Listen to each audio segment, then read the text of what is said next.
সরকার আজকে অনতিবিলম্বে সালমানের তেল খনি তেল উত্তোলনের মাটির নিচে সম্ভাবনার বিশাল এক তেলের সমুদ্র। সব প্রস্তুতি শেষ, পাইপলাইন রেডি, এমনকি খোদ রাষ্ট্রপতির হাত দিয়ে উদ্বোধনও হয়ে গেছে।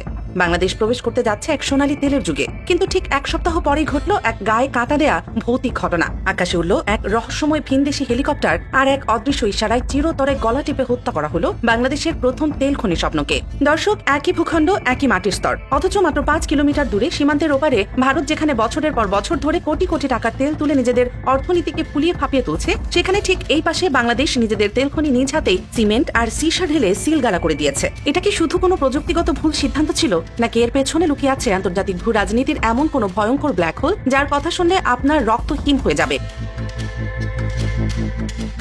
আজকের এই অত্যন্ত এক্সক্লুসিভ এবং ইনভেস্টিগেটিভ এপিসোডে আমরা উন্মোচন করতে যাচ্ছি পঞ্চগড়ের তেতুলিয়ার শালবাহান তেল খনির সেই অন্ধকার এবং রহস্যময় অধ্যায়। কারা এই তেল খনি বন্ধ করেছিল, কেন বন্ধ করেছিল, আর বর্তমান জ্বালানি সংকটের এই চরম মুহূর্তে কেন এই খনিটি আবার বাংলাদেশের তেলের খনি হয়ে উঠতে পারে। খবরের পেছনের এই রুদ্ধশ্বাস বিশ্লেষণ জানতে ভিডিওর একেবারে শেষ মুহূর্ত পর্যন্ত একটুও স্কিপ না করে একদম মনোযোগ দিয়ে আমাদের সাথেই থাকুন।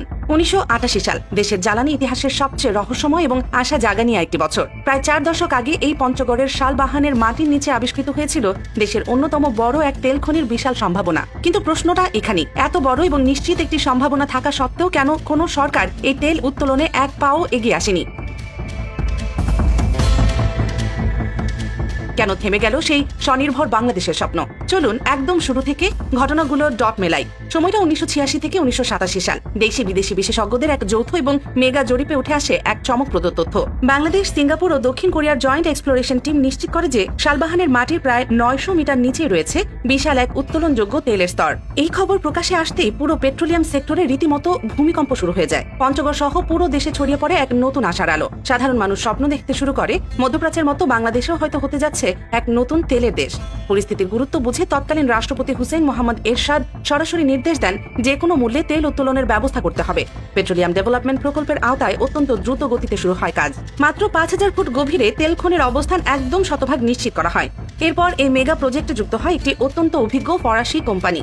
টানা 2 বছরের নির্ঘুম অনুসন্ধানে তারাও নিশ্চিত করে, হ্যাঁ, এই মাটির নিচে রয়েছে উত্তোলনযোগ্য ব্ল্যাক গোল্ড বা অপরিশোধিত তেল। 1988 সালে সরকারের সাথে ওই ফরাসি কোম্পানি আনুষ্ঠানিকভাবে চুক্তি স্বাক্ষর হয়। জাতীয় বাজেট থেকে তাৎক্ষণিক বরাদ্দ দেওয়া হয় প্রায় 35 কোটি টাকা। শালবাহানে অধিগ্রহণ করা হয় 10 একর জমি, ভারী যন্ত্রপাতি প্রবেশ করে এলাকায়। শুরু হয় ব্যাপক এবং রুদ্ধশ্বাস খনন কাজ। প্রায় 8000 ফুট গভীরে খনন করা হয় 12 ইঞ্চি ব্যাসের একটি বিশাল কূপ। সবকিছুই তখন পরিষ্কার ইঙ্গিত দিচ্ছিল বাংলাদেশ তার নিজের তেলের যুগে প্রবেশ করতে যাচ্ছে। 1988 সালের 10 এপ্রিল রাষ্ট্রপতি এরশাদ নিজের সশরীরে উপস্থিত হয়ে অত্যন্ত আড়ম্বরপূর্ণভাবে উদ্বোধন করেন শালবাহান তেল খনির। সরকারিভাবে ঘোষণা আসে খুব দ্রুতই শুরু হবে বাণিজ্যিক তেল উত্তোলন। কিন্তু দর্শক, ঠিক এখানেই এই গল্পে আসে এক ভয়ঙ্কর এবং নাটকীয় মোড়। উদ্বোধনের মাত্র 1 সপ্তাহের মাথায় ঘটে যায় এক রহস্যজনক ঘটনা। স্থানীয় বয়োজ্যেষ্ঠ এবং প্রত্যক্ষদর্শীদের মতে হঠাৎ করে একদিন একটি ভারতীয় হেলিকপ্টার প্রকল্প এলাকা এবং তার আকাশ সীমা রহস্যজনকভাবে পরিদর্শন করে যায়। আর এই হেলিকপ্টার উড়ে যাওয়ার পর থেকেই যেন জাদুর মতো পাল্টে যায় পুরো দৃশ্যপট। যে ফরাসি কোম্পানি টানা 2 বছর গবেষণা করে তেলের স্তর নিশ্চিত করেছিল, তারা হঠাৎ করেই এক রাতের নোটিশে ঘোষণা দেয় এখানে কোনো তেল নেই। ভাবতে পারেন দর্শক, যেখানে 2 বছরের গবেষণায় তেল নিশ্চিত, কোটি কোটি টাকার যন্ত্রপাতি বসানো শেষ, সেখানে হঠাৎ করে এমন ইউটার্ন কেন? এরপর যা ঘটে তা আরো বিস্ময়কর এবং সন্দেহজনক। শুধু প্রজেক্ট বন্ধ করেই তারা ক্ষান্ত হয়নি। টানা 3 দিন ধরে সেই কূপের মুখে ঢেলে দেওয়া হয় টনকে টন সিমেন্ট, পাথর আর গলিত সীসা। পুরো কূপটিকে স্থায়ীভাবে এমনভাবে সিলগালা করে দেওয়া হয় যেন ভবিষ্যতে কোনো দিন কোনো সরকার বা কোনো প্রজন্ম আর এই কূপের মুখ খুলতে না পারে। একটি সম্ভাবনাময় তেল খনি যা দেশের অর্থনীতিকে রাতারাতি বদলে দিতে পারত, সেটিকে একদম জীবন্ত কবর দেওয়া হলো। সেই সময় থেকে শুরু হয় প্রশ্ন, বিতর্ক আর ভূ রাজনৈতিক গুঞ্জন। 1988 সালের 27 সেপ্টেম্বর প্রকাশিত এক ইনভেস্টিগেটিভ প্রতিবেদনে 2টি সম্ভাব্য কারণ তুলে ধরা হয়। একদল বিশ্লেষক মনে করছিলেন এটি নিছকই কোনো আন্তর্জাতিক রাজনৈতিক চাপের ফল, আর আরেক দল অত্যন্ত স্পষ্টভাবে সরাসরি ইঙ্গিত দেয় পার্শ্ববর্তী দেশ ভারতের সরাসরি হস্তক্ষেপ এবং ভূ রাজনৈতিক প্রভাবের কারণেই মূলত এই প্রকল্প গলা টিপে হত্যা করা হয়েছে।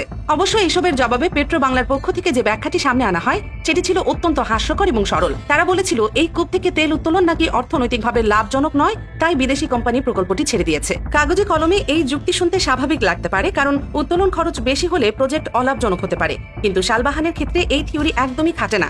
কারণ এটি কোনো অনিশ্চিত প্রজেক্ট ছিল না। প্রাথমিক বিনিয়োগ, ভারী যন্ত্রপাতি স্থাপন এবং 8,000 ফুট গভীর কূপ খনন সবকিছুই প্রমাণ করে যে প্রকল্পটি বাস্তবায়নের একেবারে শেষ ধাপে পৌঁছে গিয়েছিল। আর এখানেই আসে সবচেয়ে বড় এবং অকাট্য প্রশ্নটি, যদি সত্যি এটি অলাভজনক হয়ে থাকে তাহলে এই শালবাহান সীমান্তের ওপারে মাত্র 5 কিলোমিটার দূরে ভারতের জলপাইগুড়ি অঞ্চলের ঠিক একই ভূস্তর থেকেই ভারত কিভাবে বছরের পর বছর বাণিজ্যিকভাবে তেল উত্তোলন করে যাচ্ছে। ভূতাত্ত্বিক বা জিওলজিক্যাল দৃষ্টিকোণ থেকে দেখলে কাঁটাতারের সীমান্ত মাটির নিচে কোনো প্রাকৃতিক বাধা নয়। মাটির নিচে তেল বা গ্যাসের স্তর এক দেশ থেকে আরেক দেশে একইভাবে বিস্তৃত থাকে, অর্থাৎ শালবাহান ও জলপাইগুড়ির মাটির নিচের স্তর একটি ধারাবাহিক গঠন বহন করে। যদি সেই স্তরের একপাশে ভারত তেল তুলতে পারে তবে বাংলাদেশ কেন পারবে না? বাংলাদেশ বলছে অলাভজনক, আর ভারত সেই একই স্তর থেকে তেল তুলে লাভবান হচ্ছে। এই চরম স্ববিরোধিতার জবাব কে দেবে? কিছু বিশ্লেষক মনে করেন সে সময় বাংলাদেশের প্রযুক্তি ও অভিজ্ঞতা সীমিত থাকায় বিদেশি কোম্পানির উপর নির্ভরতা ছিল শতভাগ। আর যদি সেই কোম্পানি কোনো পরাশক্তির চাপে বা অদৃশ্য ইশারায় ঝুঁকি নিতে না চায় তাহলে প্রকল্প থেমে যাওয়াই স্বাভাবিক। জ্বালানি সম্পদ কখনো শুধু অর্থনীতির বিষয় নয়, এটি সরাসরি ভূ রাজনীতি এবং ক্ষমতার অংশ। একটি দেশ যদি নতুন তেল ক্ষেত্র আবিষ্কার করে স্বনির্ভর হয়ে যায় তবে ওই অঞ্চলে তার কূটনৈতিক শক্তি, সামরিক সক্ষমতা এবং আঞ্চলিক প্রভাব রাতারাতি বদলে যায়। বাংলাদেশকে দুর্বল এবং আমদানি নির্ভর করে রাখার জন্যই কি তাহলে এই ভয়ঙ্কর মাস্টার প্ল্যান করা হয়েছিল? সময়ের সাথে সাথে শালবাহানের সেই 10 একর জমি এখন পরিণত হয়েছে জনবসতিতে, কিন্তু স্থানীয়দের জোরালো দাবি তেলের বিশাল খনি এখনো ওই মাটির নিচেই ঘুমিয়ে আছে। দীর্ঘ বছর ধরে কোনো সরকারই এটি নিয়ে কোনো কার্যকর পদক্ষেপ নেয়নি, যেন এই সোনালী অধ্যায়টিকে ইচ্ছাকৃতভাবে দেশের ইতিহাস থেকে মুছে ফেলার চেষ্টা করা হয়েছে। তবে সাম্প্রতিক সময়ে পরিস্থিতি বদলাতে শুরু করেছে। তীব্র ডলার সংকট এবং জ্বালানি ঘাটতির এই চরম মুহূর্তে এলাকাবাসী রাস্তায় নেমেছে। তাদের দাবি একটাই, খনি পুনরায় খুলে অবিলম্বে তেল উত্তোলন করতে হবে। ব্যবস্থা করুন, নচেৎ আমরা তেতুলিয়া বাটি আপনার বিরুদ্ধে সকল আন্দোলন আমরা গড়ে তুলব।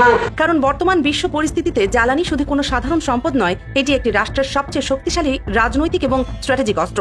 মধ্যপ্রাচ্য কেন্দ্রিক চরম উত্তেজনায় তেলের বাজার যখন অস্থির, তখন বিদেশ থেকে কোটি কোটি ডলার খরচ করে তেল ভিক্ষা করার চেয়ে নিজের মাটির সম্পদ উত্তোলন করা 1000 গুণ বেশি যৌক্তিক। এখন প্রশ্ন হলো, নতুন সরকার কি পারবে এই ভূ রাজনৈতিক চাপ আর আন্তর্জাতিক কূটনীতির অদৃশ্য দেয়াল ভেঙে এই রহস্যের জট খুলতে? শালবাহান এখন একটি শুধু পরিত্যক্ত তেল খনি নয়, এটি একটি পরীক্ষা, সাহসের পরীক্ষা, স্বাধীন সিদ্ধান্তের পরীক্ষা এবং সর্বোপরি দেশপ্রেমের পরীক্ষা। দর্শক, শালবাহানের মাটি আজও যেন নীরবে সাক্ষ্য দিচ্ছে এখানে সম্পদ ছিল, আছে এবং হয়তো এখানে আমাদের জন্যই অপেক্ষা করছে। এখন দরকার শুধু চরম সদিচ্ছা এবং পরাশক্তিকে বৃদ্ধাঙ্গুলি দেখানোর মতো রাষ্ট্রীয় সাহস। ইতিহাসকে আবার নিজেকে পুনরাবৃত্তি করবে, নাকি এবার আমরা নিজেরাই আমাদের গল্প বদলাবো? আমরা কি চিরকাল অন্যের উপর নির্ভরশীল হয়েই থাকবো, নাকি নিজের মাটির শক্তিতে মেরুদণ্ড সোজা করে দাঁড়াবো? আপনাদের অত্যন্ত স্বাধীন এবং সুচিন্তিত মতামত অবশ্যই নিচের কমেন্ট বক্সে বিস্তারিত লিখে জানাবেন।